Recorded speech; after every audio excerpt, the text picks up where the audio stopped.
to do the right thing.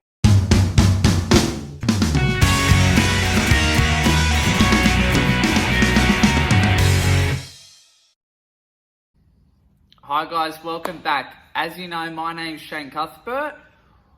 Wow, how exciting. You've just completed, the course. Not only did you, start, making an active decision in your life to seek help and make changes, but you actually found something, a tool that you could actually use and apply yourself to start making those changes.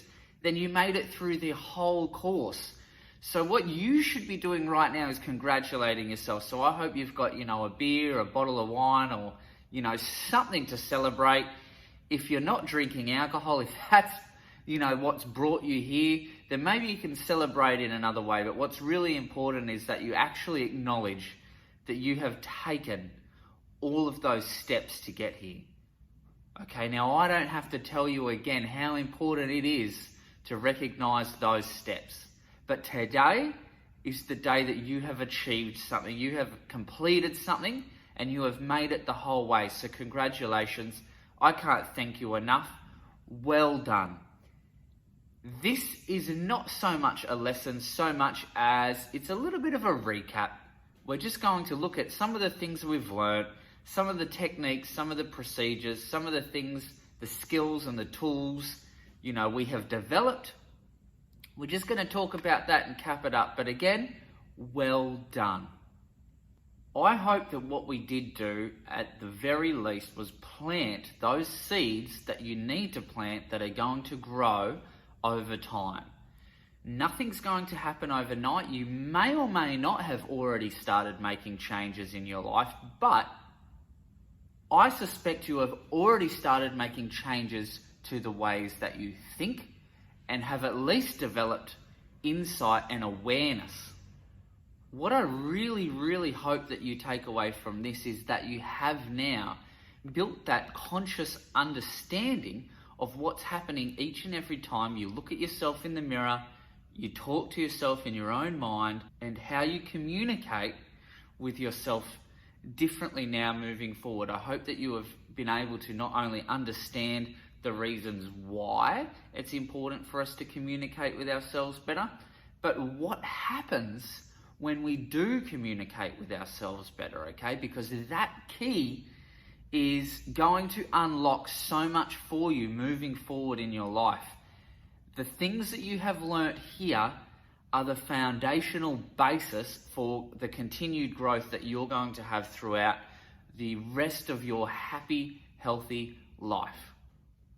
I think you have also learned, some tools that are going to help you better respond to the inner child and the inner parent, okay? So when your inner baby is crying, you're going to be better equipped to be able to do the right things and tell that baby that it's okay, that inner child that it's okay, and that inner parent that it's okay. The reason why being able to respond to those inner parts of yourself better is so important is because that is the foundation for something called emotional intelligence.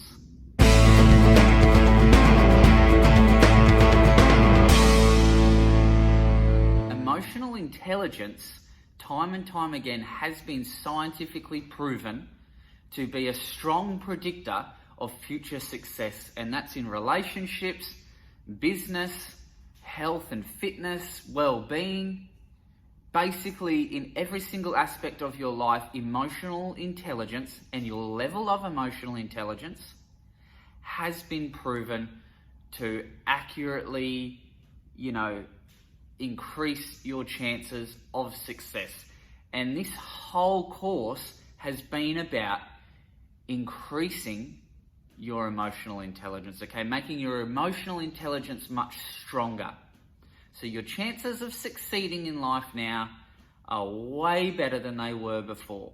Emotional intelligence is much more valuable than intellectual intelligence. The good thing about emotional intelligence is that irrespective of your current abilities, they are skills which you can learn and develop and improve upon. that ability to respond, and not only respond, but respond to pressure, to respond to new environments, negative thoughts, and those feelings of self-doubt, that ability is the most valuable skill of all. Because people with a better ability to respond can handle the responsibility that others wouldn't be able to handle. Having a better ability to respond means that you're going to have a better ability to respond to pressure. It means you're going to have a better ability in future to respond to stress, a better ability to respond to deadlines. It's going to give you the ability to learn new skills faster and to be able to adapt to new environments, changing environments. If you look at two people under pressure, the person with the better ability to respond to that pressure is obviously going to climb that ladder of success a lot faster than the other person. The other person's going to get left behind. So that ability to respond and handle more responsibility is the most valuable skill to practice learning to develop. Now again, if we're looking at health, there's only so much that can be solved by changing a person's diet, okay? It's not as though people don't know what to eat, okay? People know what to eat. You can't just sit down with someone and say, eat this, this, this, this, and this. Don't eat this, this, this, this, and this. And, you know, ta-da, overnight, they're going to become a happy, healthy person. That's not how it works. We know that with someone that's struggling with their health, it's about mindset, okay? And we've talked about this, you know, through one of the lessons in the course. We've talked about how it's important for us to have that mindset and make that identity change on the inside to make a long-lasting change. And that goes, you know, that's the same for, you know, whether or not you're struggling with business, whether you're struggling with addictions. There's only so many sort of rules and so many things that people can tell you, you know, what to do before you figure out and you learn that you need to make a change on the inside. So again, looking at a diet, it's having that emotional intelligence that's going to make all the difference, because having that emotional intelligence and that ability to respond is going to make it easier for you to respond back to cravings, to dissolve those cravings that will otherwise get you caught in a vicious cycle of comfort eating, for example. Whether it's food, diet, health, nutrition, your career, business success, any area of life that you want to learn how to improve upon starts here in this course. It starts with learning that emotional intelligence that's going to give you that ability to respond moving forward.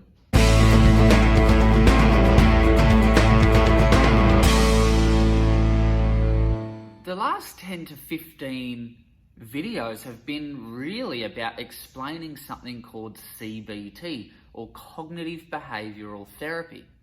CBT is all about stepping outside of yourself and being able to, you know, compartmentalize and look at what's going on. So CBT is about, you know, learning and teaching you how to step outside of yourself, recognize the thoughts that you're having, and knowing that those thoughts are then contributing to your feelings, and then your feelings are then, you know, as a cycle, are contributing to the ways in which you act. So if you have the ability to change your thoughts, which I hope that you now have through an awareness of those thoughts, and even some of the things that are happening unconsciously, because we really dug deep into that. Once you have that understanding and that awareness of how powerful those thoughts can be, you can then stop, you know, those negative behaviors and patterns happening right at the very core. It all starts with the way that you think. And that's basically what CBT is. It's about training you and teaching you to learn the cycle and the steps. And once you know that, you're better equipped now going out into the world moving forward with your emotional intelligence to recognize a negative thought, and you can stop it before the feeling sets in, because once the feeling sets in, it's very, very hard to go against, you know, the way that we feel about certain things. But then again, we've also learnt, tools and tricks of how to better deal with our emotions and our feelings moving forward as well. We now have an understanding of what's happening when we feel anxious and stressed and depressed. We've got that tension inside of us between our inner parent and our inner child.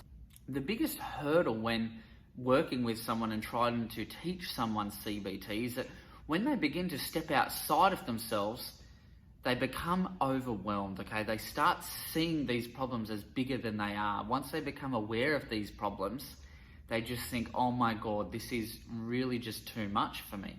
That's because they haven't yet learnt to separate the reals from the feels. They haven't yet learnt how to process those much more vulnerable feelings, okay? As we talked about in one of the later lessons, the hose is still kinked, okay? The hose is still bent. That's why it's so important for us to learn that ability to look at ourselves with a non-judgmental, point of view, frame of mind or mindset. It's really important for us to look at ourselves from a different perspective, a more positive perspective. Okay, that's why in one of the lessons we talked about, the glass being either full or empty, and how really neither of those ideas are beneficial to us, neither negative nor positive. What is beneficial for us moving forward is having that ability to see things as they are. And that's where mindfulness comes in.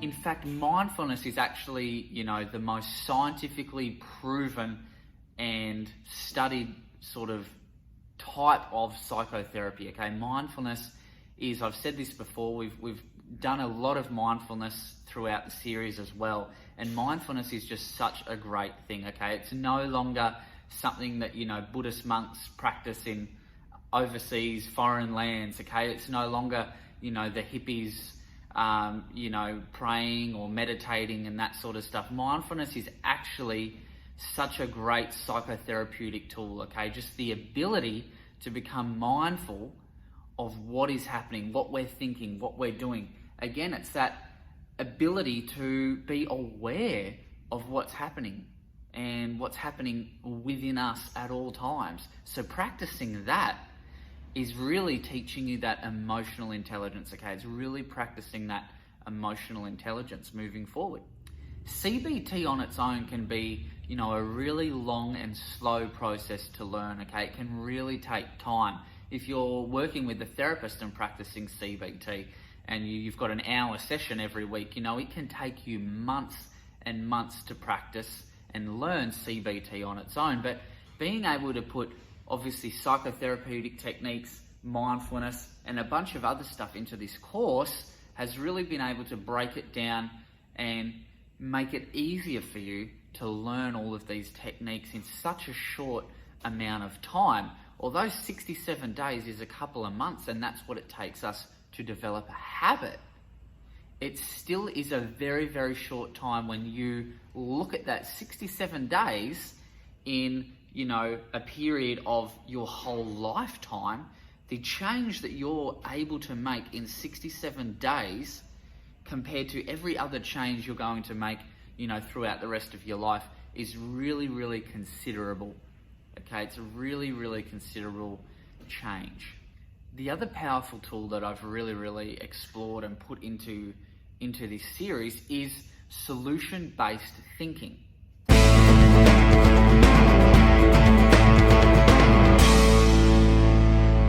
Because a lot of old school psychotherapy focuses more on your past. It focuses on your childhood and your understanding of that, your social environment and dynamics growing up, okay, your parents, your teachers, that sort of thing. That's what psychotherapy does really, really well. Mostly traditionally, psychotherapy is based around your past, okay? Uncover those traumas, uncover those things holding you back, and once you become aware of them, you can let them go. But unfortunately, that is not as beneficial on its own as all of these other sort of therapeutic techniques put together. So that's why we've done it this way. Now, learning about the past definitely has its uses, but it's important to understand, even if you come to understand why you are the way you are, when you come to understand why you have a specific problem, that doesn't automatically change or fix the problem. Knowing that there is a problem there and knowing how it got there doesn't necessarily, okay, change that problem for most people. You know, for some people it might, but for the majority of people it doesn't, okay? That's why we need to introduce all these other different techniques, okay? This course is about changing your life. So that's what we're doing. We're pulling out all stops. We're using a bit of this, a bit of that, a bit of that. We mix it all together and we change your life. You see people that are in therapy for 10 or 20 years, piecing together, you know, all the parts of their childhood, trying to work out why they are the way they are, why they've got this problem. All the while, they're spending their whole entire adulthood going around and around that roundabout and going through those cycles, never really understanding or finding the problem or moving past the problem and growing. I think what's really important for most people throughout this video series is not to be asking yourself why so much as you should be asking yourself how. How do we fix this? How do we overcome this? How do we move forward, okay? We are focusing on the solution rather than the cause. If we spend all of our time looking at the cause, we're never going to reach our solution, at least not as quickly. Now this video course was really designed for people that are sitting somewhere between conscious incompetence and conscious competence. Now let me explain what I mean by that. The lower stage is unconscious incompetence. At this point, people are sort of stuck at their problem space, but they don't even realize that they have a problem, okay? That's unconscious incompetence. So they have no idea that they need to change, that they're struggling. They're just totally oblivious, okay? They're off with the fairies. That's unconscious incompetence. They're probably suffering in some way because of the problem, but they don't actually consciously recognize that that problem is there. And I'd say 90% of the population live most of their life like this, unfortunately. You're really just operating on autopilot. You're almost stuck on that programming of your past, okay? Your past experiences and your past relationships and environment. Now, if you've had a really good past and a really good upbringing, then that's great, because going ahead on autopilot with that sort of programming, you're probably going to be fine.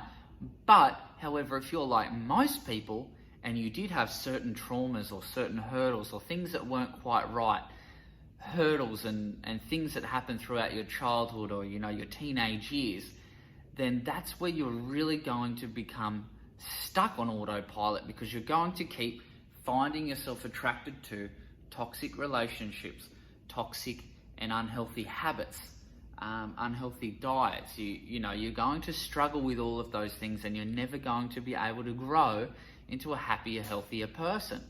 So the next stage is conscious incompetence. Now that's basically the stage where you have now come aware that you have some problems, you want to fix them, okay? So now that's where you were, or where you may still be, but that's where you were at the start of this video series, okay? You were consciously incompetent, so you knew that something wasn't right, you had to fix something, you had a problem, and you were consciously aware of it. You're conscious that you have a problem, you just don't know how to solve it yet. You don't know how to do things differently. You don't know how to overcome it. So you're conscious of it, you have that awareness of it, you're just incompetent when it comes to changing that and making that change. This can be a really painful step, because this is where you really start looking into that dark space, okay? When you have that awareness of your problems, it can be a really, really dark experience.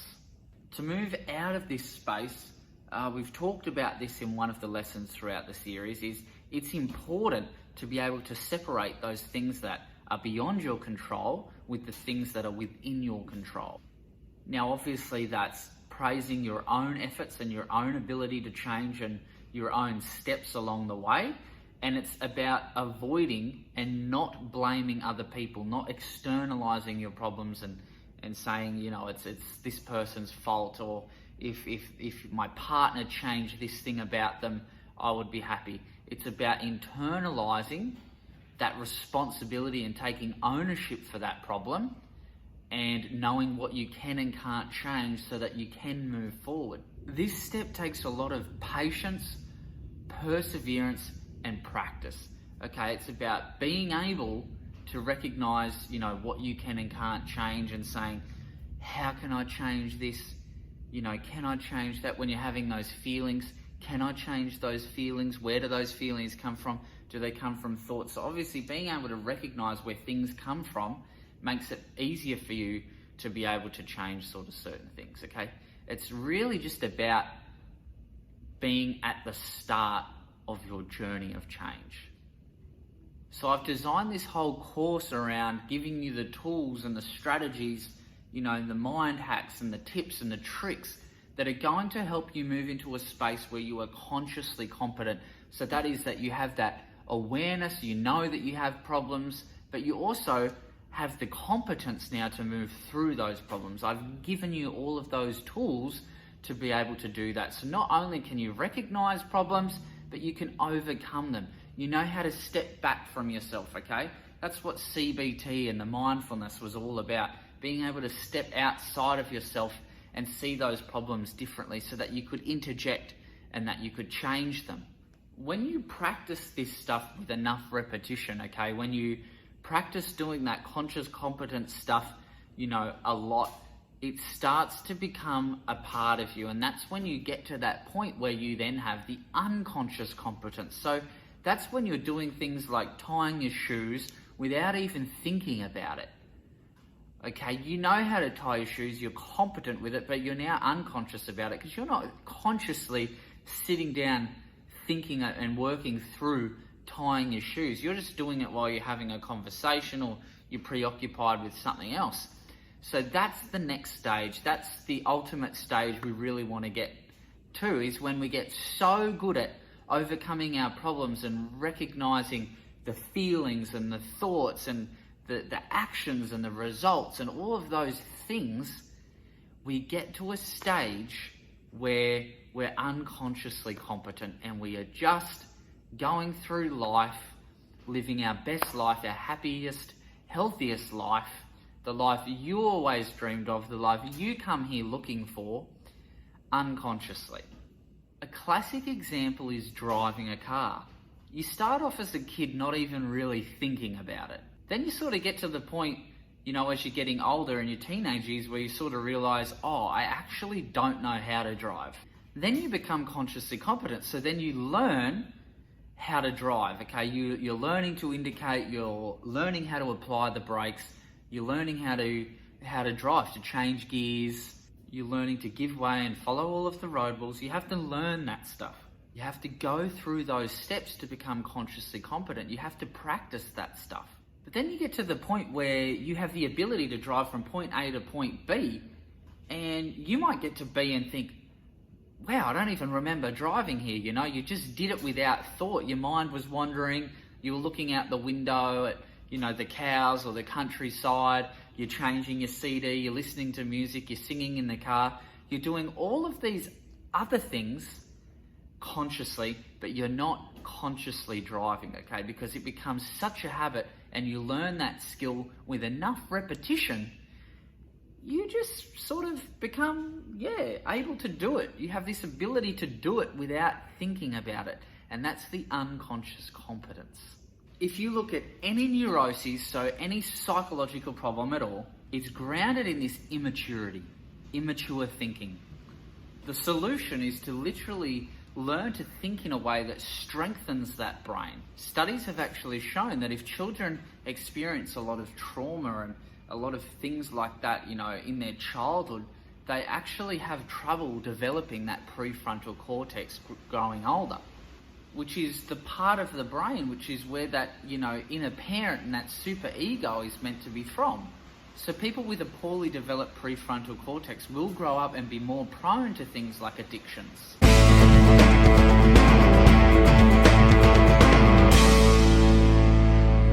Now, it used to be believed that after about 25, your brain didn't have the ability to change anymore, okay? And that used to be sort of taken as a bit of a rule.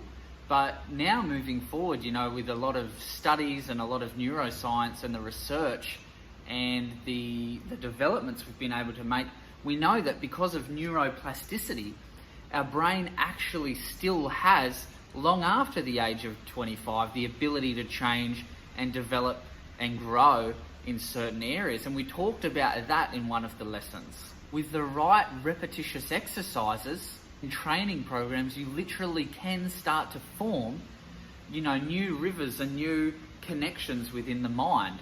This means that you have the ability to retrain and rewire your brain if you know the tools and the steps to get there and to make it happen.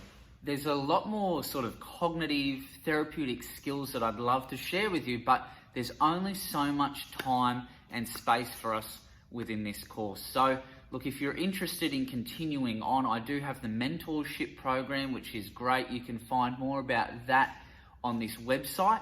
If you'd like to find more about anything, you'll see that if you navigate through the website, there's a whole bunch of not only personal stories of my own, you know, dealing with my own life story, my business story, relationship and addiction stories. There's also a lot of information about, you know, health, business, relationships, how to survive nasty breakups, why relationships are so hard, you know, information about anxiety and depression. There's a whole bunch of information out there that I've spent a lot of time putting together for you guys. So not only is there this course, there's other courses, there's ebooks, there's audio books, there's hard copy books, there's videos, there's a lot of content available from our website. So by all means, jump in and really have a good hard look at that. You might find more information, more specific information to, you know, what it is you've come here looking for. The Change Your Life program, yes, was about creating that emotional intelligence that at the very core will help anybody, no matter what their struggles or hurdles and challenges they are facing are. But if you'd like some more specific sort of guidance, there is that on the page as well. So just navigate to, you know, whatever it is that specifically you're looking for help with. And there's a lot of stuff up there for you. Even this video series has taken me months to put together. There's over $50,000 worth of, you know, cartoons and informational videos and stock footage. So a lot of time, effort and money has gone into this video for you.